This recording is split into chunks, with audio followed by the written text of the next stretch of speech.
It's the Cornermen Radio, live with BARZINI. Shout out to the whole LDBC. We got our special guest, Paul Keegan, one of the best boxing promoters out here. How you doing, Paul? Very good. Yourself? I'm doing fine, brother. So let's get into it, man. The fans want to know, what is the update with this WBO? We've been hearing a lot of reports going out that Denis Hogan is the mandatory. Once he get his voluntary defense against Inoue, he will be fighting Denis Hogan next. Now there's reports on Boxing Scene and other articles that Jaime Munguia is going to have another voluntary defense. So can you let us know what's up with that? Yeah, listen, we were surprised as everybody else, because even Munguia himself said, after the last voluntary defense that, his next fight would have to be the mandatory. So, we're all prepared and we're ready to go, ready to start negotiations. And I actually spoke to Eric Gomez from Golden Boy the day before that story broke, and that wasn't discussed whatsoever. We were planning on, we had a really positive conversation about what was happening and, our plans, and we were going to catch up over the next couple of weeks when Munguia got back from a bit of a break. And then I read the story too. So, I think the situation over there is that, Jamie he's got two promoters. He's obviously got Golden Boy and he's got his other Mexican promoter, which he's been with for a long time. So there's two parties over there who are looking after him, and, I think that could be the issue as well. But, the promoter in me, and this is my personal opinion, I believe after the performance last Sunday, to be honest, they're quite concerned. I know American boxing fans don't really know a lot about Denis Hogan, but I believe they're quite concerned after that performance because, I know he just beat Yuki Nanaka before that fight, and he basically just sort of got through that fight. Denis fought Nanaka 3 fights ago and totally dominated him. So if we're going on, previous experience and previous opponents, I believe my confidence level after Sunday went up probably tenfold. I don't take anything away from Munguia, unbelievable fighter. The guy's a bit of a monster. I've seen him live. I was there when he won the world title in New York State. He's an amazing fighter and a really strong fighter and a come-forward fighter, but I believe they're genuinely worried, and I believe that they are trying to squeeze in another fight just before they fight Denis Hogan, and that's my personal belief. Now, the issue we have with that is, his mandatory against Denis has to happen before April 20th, and that's 9 months after his last mandatory, which was with Liam Smith. So, we're going to be speaking. I've already contacted Eric, and we've had a little bit of a chat about it, and we're going to catch up again early next week. So, nobody from the WBO has contacted us to say otherwise, so we're preparing as if we're ready to go. Now, if they want to do the Jamie Denis fight at a later date, maybe a couple of months later, well, that's a conversation they have to have with us. They can't just, make fights whenever they want. That's the whole point of the mandatory system, and that's why we have governing bodies, because, promoters or boxers or teams can't just go around making whatever fight they want to make. That's not how the business works. Right. So Denis Hogan has been waiting for his title shot for a long time. I've seen him in the rankings in the WBO for a long time. So my thing is, are y'all gonna try to force it, or if y'all have a conversation, you're willing to take some step aside money for a later date in the year? Yeah, listen, Denis wants that fight next, but at the end of the day, we're all business people, and we'll do what's right for Denis, and we'll do what's right for us as a business at the end of the day. So, we're rather than go down the route of, forcing it, and we could do, to be really honest with you, we haven't given up the fact that, we actually would like to have that fight down here in Australia. I think it's, in everybody's opinion, they presume it's going to be in America, but, for us, we'd love to host a world title fight down here in Australia. It's boxing in Australia right now is it's on a bit of a wave at the moment, where it's really You know, the popularity is unprecedented. It's, you know, they had Jeff Horn versus Manny Pacquiao down here. It was 55,000 in an open top stadium here in Brisbane City, you know, on a Sunday morning because of TV. That was at 10 o'clock in the morning.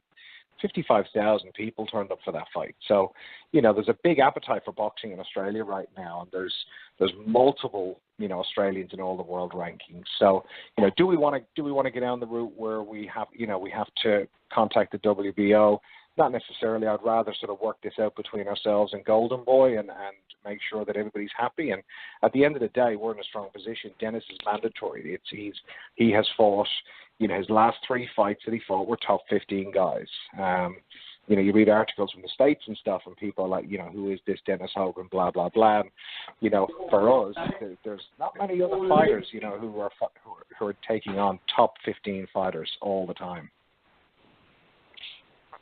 Oh, yep. Yeah, man. All right, Paul, my next question is, all right, so say y'all work out a deal and Jaime gets his voluntary defense, right? Let's say hypothetically that happens. Would you schedule another fight for Denis Hogan before his fight against Jaime Munguia? Would you probably be not, open no, to that idea? At this stage, no. You know, we haven't discussed that whatsoever. You know, because obviously Denis has just come off his last fight on December the 15th, so just over 5 weeks ago. He took a couple of weeks off, and he's training now for the world title. So, you know, do we need to take on another fight? Probably not. You know, he's fit. He's in the best shape of his life, to be honest.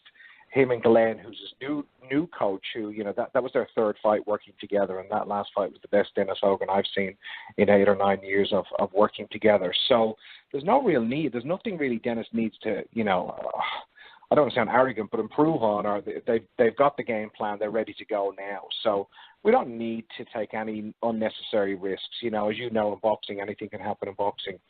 You know, and you could get in there and do a keep busy fight, but you know, what happens if Denis got injured, or what happens if, you know, if the guy, you know, hit him with an elbow, or you just don't know. Stuff can happen in anything. So it's like, well, you know, we've got to be smart. He's worked, and we've all worked so hard to get Denis into this position, but more importantly, he's worked his absolute butt off to get into this situation. So, you know, we're not going to take any unnecessary risks. So, you know, if the fight is not going to happen, you know, in April, and we do sit down and speak to Golden Boy and have a bit of a plan, you know, we'd be looking at we'd be looking at a possible June date. So that'd be the latest that we'd go. We want to see it this side of 2019 rather than the second half. Right. So okay. So in your instance that Munguia will have a chance to might have his voluntary defense in April, and then you will fight him like maybe in the summer or spring.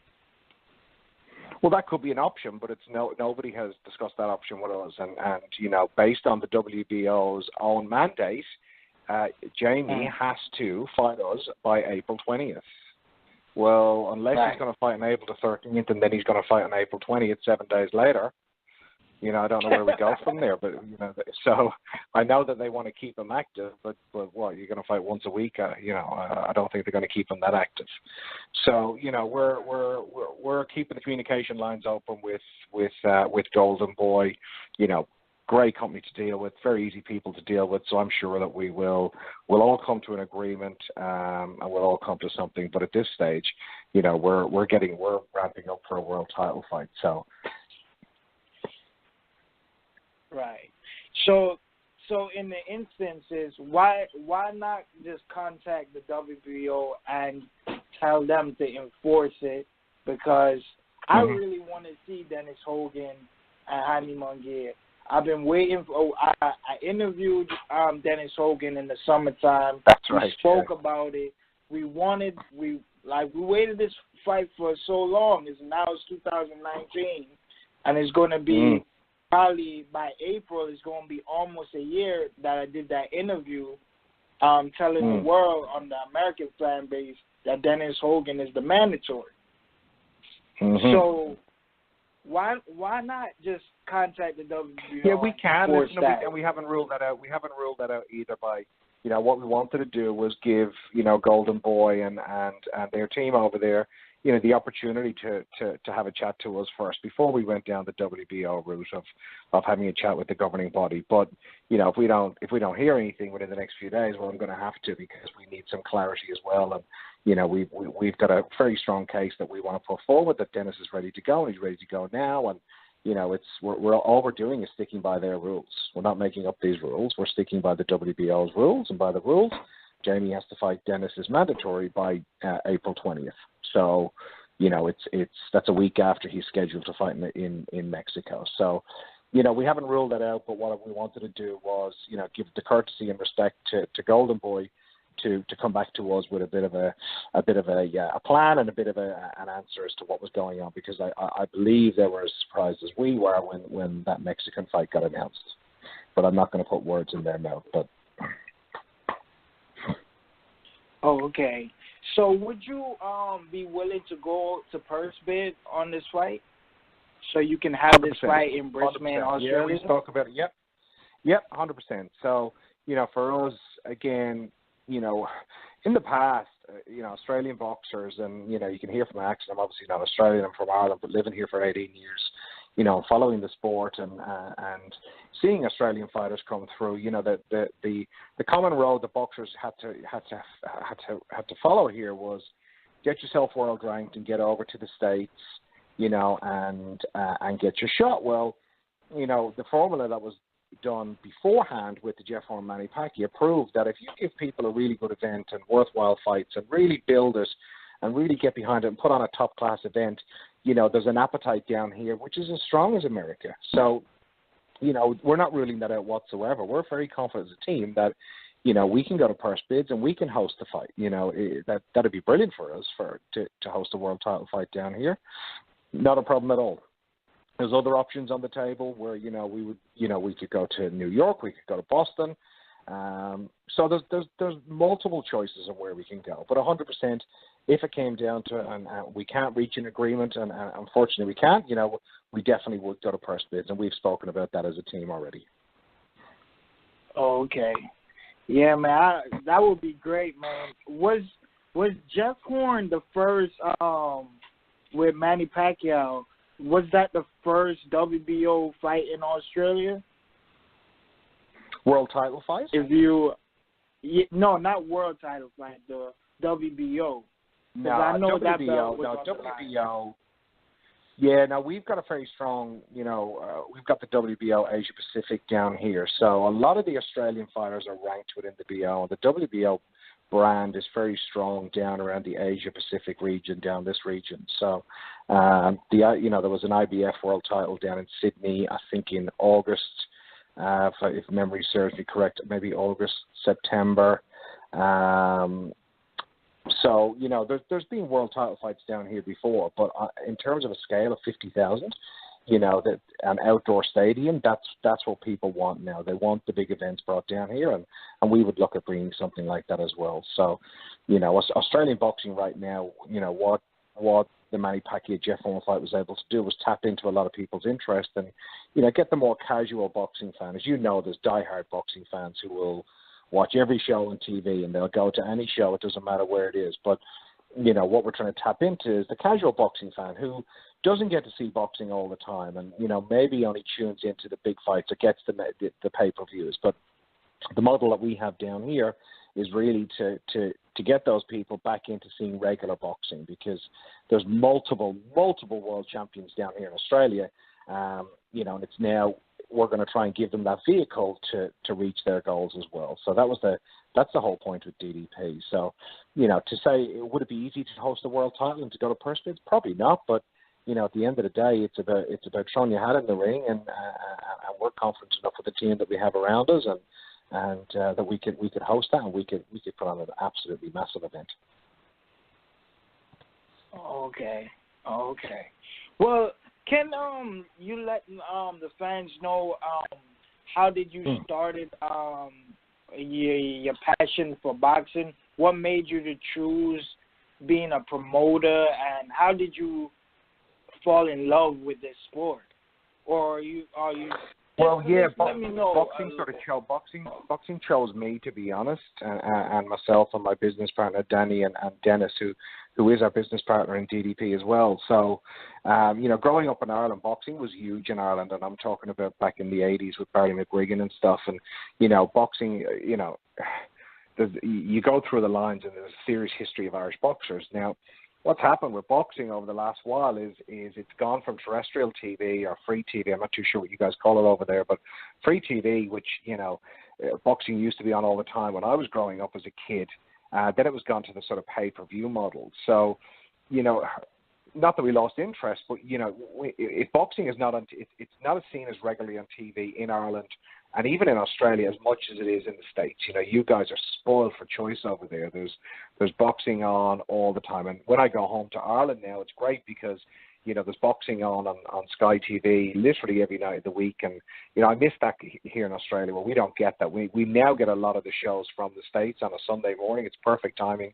So we get a lot of your pay-per-views over here, and we get a lot of the PBC cards over here, which is great, and Golden Boy cards. So but with boxing, it was more of, I met Dennis and I started as a sponsor with him. So he was going around selling tickets, which a lot of, as boxers have to do at the start. They got to get a bit of a following and sell some tickets and get their name out there. And Dennis walked into my business one day, and, being Irish, and he was Irish, we instantly sort of kicked off. And he said, do you know anybody who would be interested in sponsoring me? And myself and my mate, we sort of had a chat and said, well, let's try and get behind this guy and sponsor him a bit. And we were sponsors for like 6 or 7 years. And I was sort of managing him, but unofficially in the back end, I was helping him with sponsors and media and appearances and really just getting his name out there. And then it was probably about 18 months ago, we decided, Dennis said, why don't we do our own show?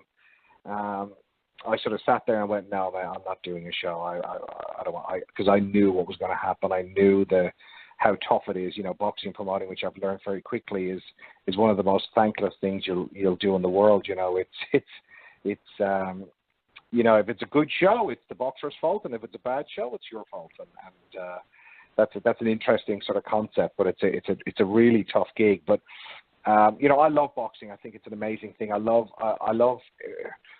dealing with the boxers probably more than anything else. They're amazing people. Most of the boxers that I've ever met are some of the most, humble, people you'll ever meet.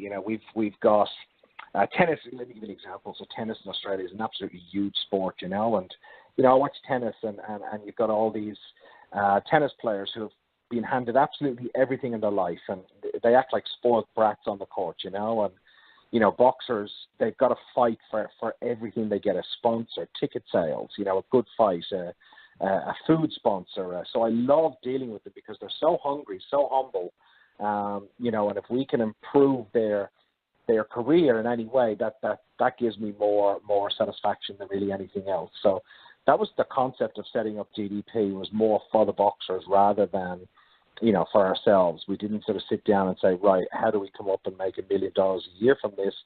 It was like, how do we provide something different to a lot of boxers who are out there who, are really struggling right now. And that's what I love about the sport. The sport is so raw, but the people who are involved in it in terms of the athletes are just genuinely good people. And a lot of them come from quite a hard upbringing where maybe, school wasn't great for them or whatever it might be. And they've been able to pull themselves out of it. And I love that about boxing. That, it doesn't matter who you are, where you're from, what your education level is, what your race is, what your religion is. It doesn't care. Boxing doesn't care. If you're good enough, you're good enough. And that's amazing to me as a sport, because there's probably no other sport like it in the world where, it really doesn't care about your race or religion or your income or how wealthy you are. If you're a good boxer and a good fighter, you can turn your whole life around. And I love that about the sport. I think it's an amazing thing. Right. Can you let the fans know the other that's on your stable? Yeah, so, DDP started in October. We had our very first show, October 2017. So that was the show just to get Dennis. He had been inactive for a year. about a year and a half, he was having some contractual problems, blah, blah, blah, and he'd been inactive, and we needed to get him going. So that we said, listen, let's do one show and just get you out there, and hopefully one of these big promoters will see you and sign you up and get you going. And that was the plan. That was honestly that. There was no plan to do a second show. There was no plan to keep going as a promoter. It was just, let's do one show, have a bit of fun, give people a great show and all that. So we did the first show, and the feedback we got was absolutely phenomenal because being from Ireland, you know, we have access to a lot of the fights that happen in the US and the UK, and being from Ireland, it's about bringing that sort of football atmosphere to boxing, and we brought that on our very first show, and that was something different down here for Australia, where it was more not the corporate scene, but it was more sort of sit down and just sort of see what happens. Well, the atmosphere at our shows were really electric and fun and exciting, and there was something happening, and so we really put our heart and soul into the first show. And people said to us, when's the next show? And we went, oh, we don't actually know, because we hadn't planned to do a second show. So then we decided, right, let's do another one, and now we're just about to plan our sixth show, and we've recently signed in, what are we now, February, so July, we signed Rohan Murdock. So Rohan Murdock, for the American audience there, they probably wouldn't know him yet. Rohan is 25, 26 years of age, from Gold Coast here in Queensland. He's number 4 in the WBO super middleweight division. He's number 14, I think, with the IBF. So this guy is literally an absolute superstar. Once the American audience see Rohan and see what he's like, you know, if you've got 10, 15 minutes yourself, search him on YouTube, Rohan Murdock. This guy is literally the next big thing in the super middleweight division. You know, so we're very confident, and what we're trying to do is get Rohan possibly a world title shot this year as well, because Gilberto Ramirez, I believe, is probably going to move up weight in the WBO division. He just fought Jesse Hart, beat Jesse Hart.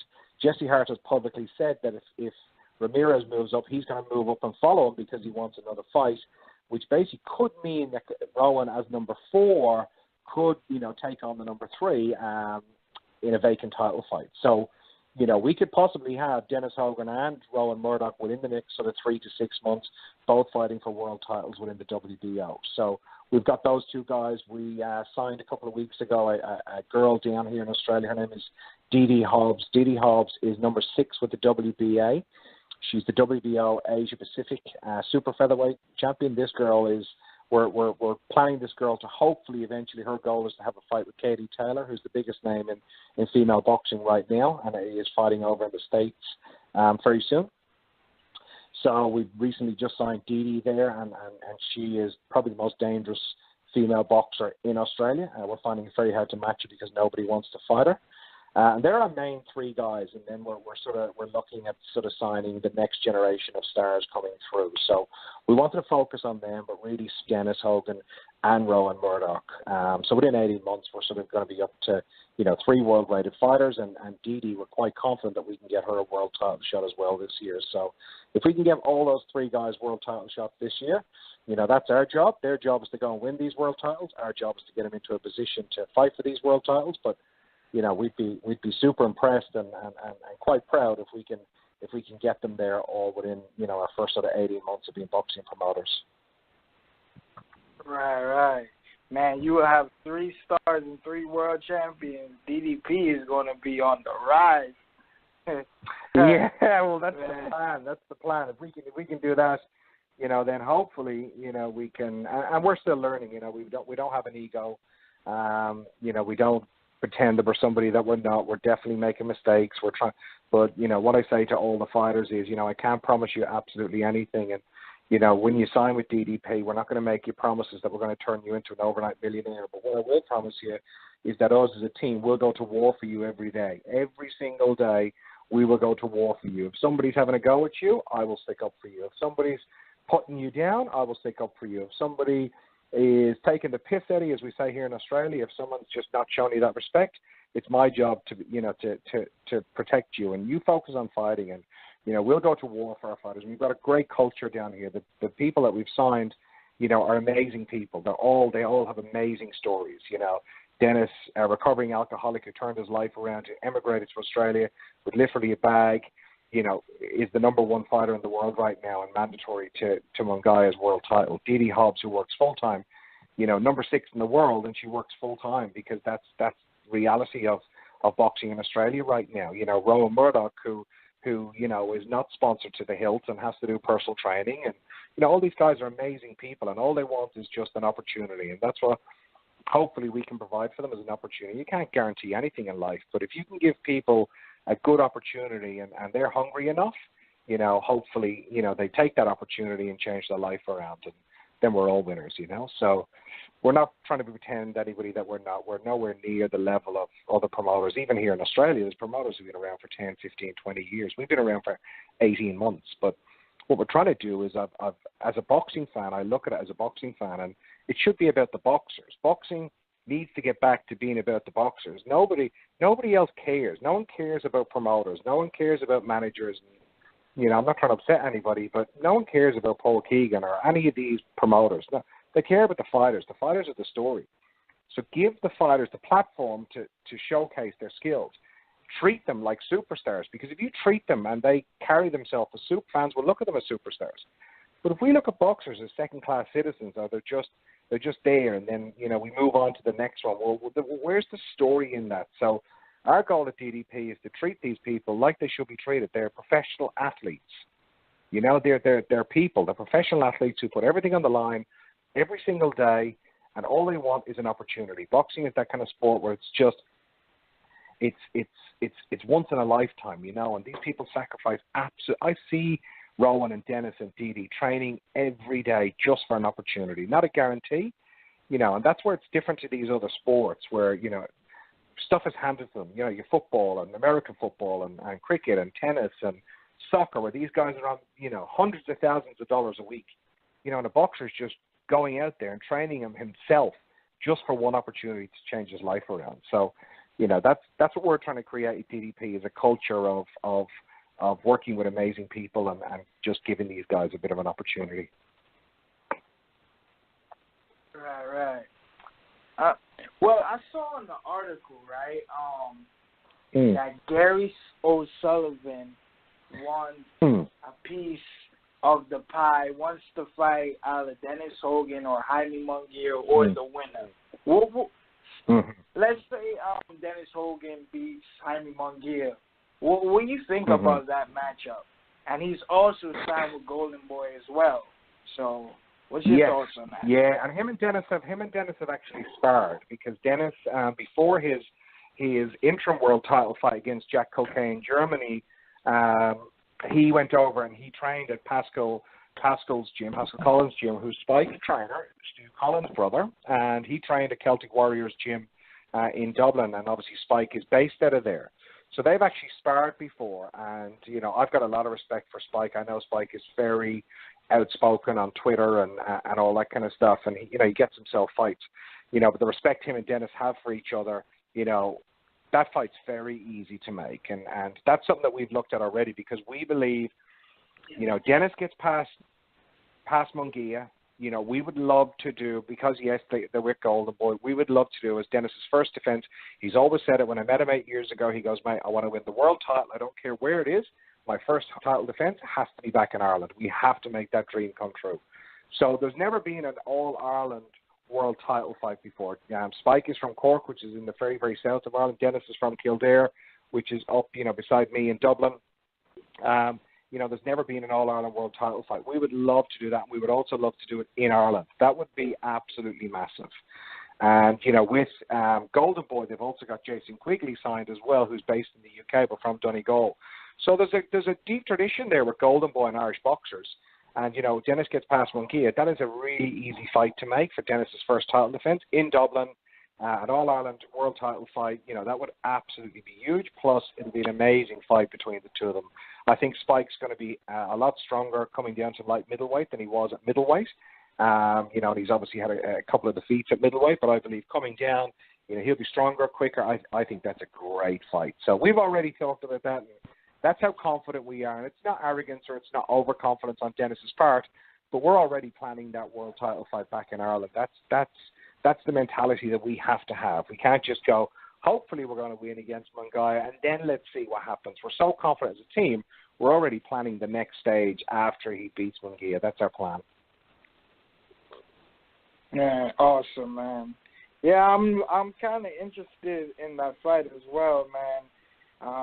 I would like to see how Gary does at 154, man. That would be, see if he's better at 154 than 160. But my next question for you, you talked about Murdock. He's ranked number 4 at the WBO. So, say Gilbert doesn't vacate and somehow Rohan gets a shot, or Gilbert vacates and he fights Jesse Hart. What's your take on those fights for Murdock? Yeah, we would take those fights again in a heartbeat. You know, we would. Rowan's ready now. He just came off a really tough fight. We just beat the number 11 WBO ranked Rolando Mancilla. We just beat him on December the 15th. He was the semi-main of the Denis undercard, and you know that was a really tough fight for Rowan. Really good fight for Rowan because it was definitely a step up in terms of, you know, fighting world-ranked opponents. There's a big difference between fighting good fighters, but also, you know, fighting world-ranked opponents. That's another level. And was it his best performance? No, it wasn't. You know, he said it himself. He's got a lot to improve on. But you know, the guy's 26 years of age. You know, and he's an absolute machine. So, you know, if that fight was to come around, you know, tomorrow, we would take that in an absolute heartbeat tomorrow. He's ready for that. He is absolutely ready for that. So, would it be tough? Of course it would. Like, these are unbelievable fighters. Jesse Hart and Gilberto Ramirez, absolutely phenomenal fighters. But we're confident in our man that, you know, he would definitely go there and get the upset. Right.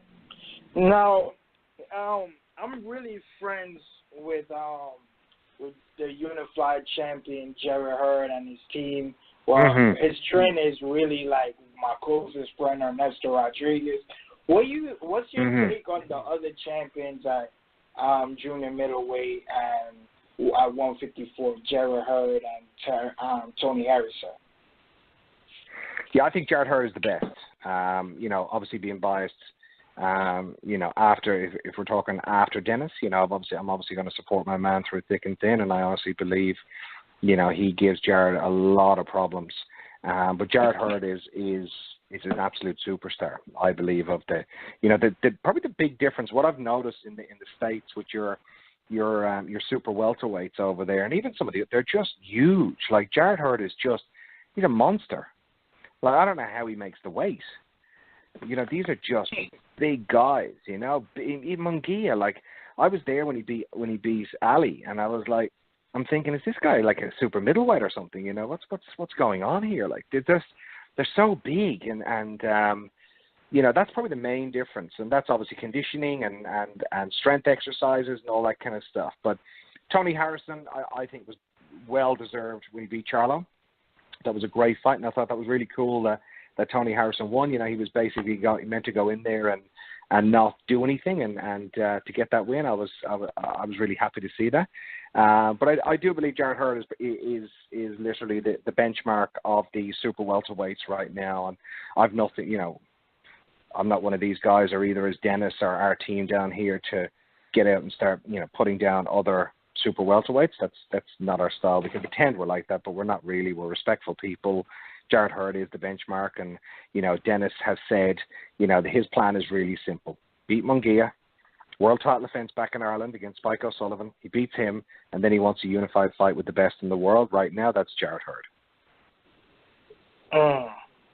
Now that's a beautiful plan. That is a beautiful plan. I like it. I'm all for it. I'm rooting for you, Paul. I'm rooting for Murdock. I'm rooting for Denis. And you have a lady fighting named what's her name? Dee Hobbs. So Dee Hobbs. So Dee Hobbs. Number 6. Yes, number Dee Hobbs. Yeah, keep an eye out for her. What you should do is, when you get a chance after this, is I'll flick you a link of Dee's last fight. I'll flick you round 5. Dee was pipped to the post here for Fight of the Year down in Australia. Every time she's fought for us, you know, she gets a standing ovation. So she just had an absolute war. 2 girls, Baby Nansen, who fought for the WBC silver title over in Madison Square Garden Didi just defeated her there in our last show, and literally everybody was standing up at the end of that fight because, you know, women's boxing obviously doesn't get the coverage that men's boxing gets, and I believe that's changing a bit. You know, Katie Taylor is really driving women's boxing forward right now. There's a lot of amazing fights out there, and women athletes, you know, deserve as much respect as men athletes. And you know, down here we've got so many strong female boxers, but again, it's about getting people to buy into the story and getting people to care about why would I support women's boxing. Well, it's exactly the same as men's boxing. You know, we've just got to build stories and build following. So I'll flick you a link of Didi's last couple of fights, and when you've got a few minutes, sit down and enjoy and send me your opinion on what you think of her. Yeah, yes, I will. So you said, now, did you believe Tony was gonna beat Jermell Charlo? No, I don't think anybody did. Well, I don't know. I don't think he was meant to. You know, I think that I didn't believe he was. That I think Charlo really had an off night that night. I rate both the Charlo boys. I think they're very, very talented. But I don't think Tony Harrison was meant to give him as many problems as he did, and I just believe Charlo had a really off night. That's not being disrespectful to Tony Harrison. I think Tony Harrison, you know, it's great. I think it's great. There's, you know, the belts are not just being tied up by one or two people. There's a few changes at the moment, and I think that's great. But no, I wasn't expecting it. Like I thought both Charlo boys would fly through their fights, but yeah, didn't happen like that. Right. Well, you spoke about unifying with Jarrett Hurd once Denis been successful defeating Munguia and Sullivan. Man, would you be willing to come to the States for that fight, or you would try to get the fight in Australia or Ireland? No, we'd probably, you know, that's it. That's huge. You know, we would definitely come to the States, and we, you know, once Denis beats Jaime, you know, we want to get Denis, you know, fighting in the States a bit more. You know, as you know, there's a huge Irish American community over there, and you know, they're sort of crying out now for a big, you know, strong Irish champion, and you know, the Irish, as you know, will support their athletes anywhere. You know, you just look at Conor and what Conor's done, and you know, you look at Vegas, and when Conor's fighting, you might as well be in the middle of Dublin City, you know, and it's the same for a lot of Irish athletes. Irish people just go out and support their athletes because we're such a small country. We punch above our weight, excuse the pun, but you know, we go above and beyond. And Denis has got a huge Irish-Australian following down here, like absolutely massive. So, you know, for us to be on the East Coast of America and for Denis to be fighting on the East Coast of America would really be like a home from home. So, you know, eventually with the Munguia fight, if that was to happen in New York or Boston, you know, who's the home fighter? Who would be the home fighter? Obviously, you know, Jamie's from Mexico, but he's had most of his fights, the last 5 or 6 fights in the States. But you know, if an Irish guy was to fight in New York or Boston, well, it'd be Mexico versus Ireland. Well, there's a huge Irish presence in New York and Boston. Huge. So we'd be happy enough to come to the States for those fights because that's where the big fights are right now. It's either the UK or it's the States. That's not, you know, trying to make anybody feel good or feel bad. That's fact. That's where the huge fights are. But for the world title fight against Munguia, we want here, or we're prepared to travel to the East Coast of America. But for a unified world title, that would have to be a Madison Square Garden, Barclays Center kind of thing. Right. Well, it's interesting. I don't know if you remember our conversation. We was trying to get Julian Williams and Hogan in a title eliminator, and J-Rock said his comments on Twitter. He didn't even want to, like, I interviewed him and his trainer a couple of times, and I guess Williams didn't want to even talk about it on the interview. He just wanted to say, yo, talk to Heyman. He wasn't really interested. Yeah. I was finding that interesting.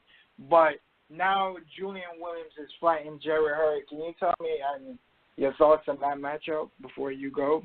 Yeah, I think Jarrett Hurd win. I think that we were very close to fighting then Julian Williams. It was quite funny because after me and you were talking, then we were offered a IBF world title eliminator against Williams. So we automatically said, well, you know, give us 24 hours there, because I was in Ireland literally working when that came through, and Denis was in Australia, so I needed the time difference. And by the time the time difference kicked in, the WBO mandatory came down the line. So it was very strange. We were offered two absolutely huge positions, a world title eliminator and then the mandatory it was literally within a 24-hour period. But I believe Jarrett Hurd, I believe he wins that fight. Yes.